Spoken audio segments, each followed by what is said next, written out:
ഒരു ദിവസം 5 സബ്ജക്റ്റ് പഠിക്കാനുള്ള ടൈം ടേബിൾ തരട്ടെ എങ്കിൽ ഇപ്പം തന്നെ ഒരു പേനയും പേപ്പർ എടുത്തോളൂ, ടൈം ടേബിൾ എഴുതിക്കോളൂ. അതിന് മുന്നേ മറക്കണ്ട, ഹരിസാറിൻ്റെ ഇതേപോലുള്ള കുറേ വീഡിയോസും കാര്യങ്ങളും ടിപ്സും ട്രിക്സൊക്കെ മിസ്സാക്കാതിരിക്കാൻ വേണ്ടി ഒന്ന് ഫോളോ ചെയ്തോളൂ ഹരിസാറിൻ്റെ അക്കൗണ്ട്.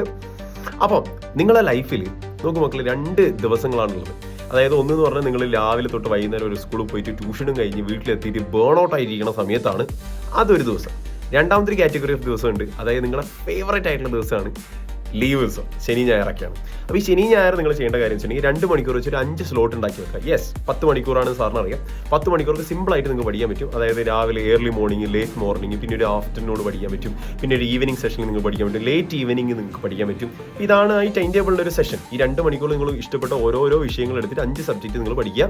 ഇതിൽ നിങ്ങൾക്ക് ഏറ്റവും കൂടുതൽ എളുപ്പമാണെന്ന് തോന്നുന്ന വിഷയങ്ങൾ, നിങ്ങൾക്ക് ഏറ്റവും കൂടുതൽ മോശമാണെന്ന്, നിങ്ങൾക്ക് ആക്റ്റീവ് അല്ലാന്ന് തോന്നുന്ന മണിക്കൂറിൽ നിങ്ങൾ പഠിക്കാൻ നോക്കുക. ഇനി നല്ലോണം ആക്റ്റീവ് ആണെന്ന് തോന്നുന്ന, നിങ്ങളുടെ ബ്രെയിൻ ആക്റ്റീവ് ആയിരിക്കുന്ന മണിക്കൂറിൽ നിങ്ങൾ കടുപ്പമുള്ള വിഷയങ്ങൾ പഠിക്കാൻ നോക്കുക. ഇനി പ്രധാന പ്രശ്നം ഇതൊന്നുമല്ല, നിങ്ങൾ പഠിത്തമുള്ള ദിവസം അല്ലെങ്കിൽ സ്കൂളുള്ള ദിവസം എന്താ ഞങ്ങൾ ചെയ്യുക എന്നുള്ളൊരു ഡൗട്ട് നിങ്ങളുടെ ഉള്ളിലുണ്ടെങ്കിൽ നിങ്ങളോട് ആരാ പറഞ്ഞത്? പഠിക്കുന്ന ഇത്രയും ഹെക്റ്റിക് ആയിട്ടുള്ള ദിവസത്തിൽ നിങ്ങൾ 5 സബ്ജക്റ്റ് ഒക്കെ എടുത്ത് പഠിക്കണം നിങ്ങളോട് ആരാ പറഞ്ഞത്? ഒരിക്കലും ചെയ്യേണ്ട കാര്യമൊന്നുമില്ല. നിങ്ങൾ 2 സബ്ജക്റ്റ് എടുക്കുക, അത് നിങ്ങൾക്ക് ഫേവറേറ്റ് ആയിട്ടുള്ള 2 സബ്ജക്റ്റ് എടുക്കുക, എന്നിട്ട് അങ്ങോട്ട് പഠിക്കുക, എന്നിട്ട് അടിപൊളിയായിട്ട് മനസ്സിലാക്കുക. അത് നിങ്ങൾ ഇഷ്ടമുള്ള ടൈം ടേബിൾ എടുത്ത് പഠിച്ചോളൂ. വൈകുന്നേരം വന്നിട്ട് രാവിലെ പോകുന്നതിന്, സ്കൂളിൽ പോകുന്നതിന് മുന്നേ അങ്ങനെ പഠിച്ചാൽ മതി.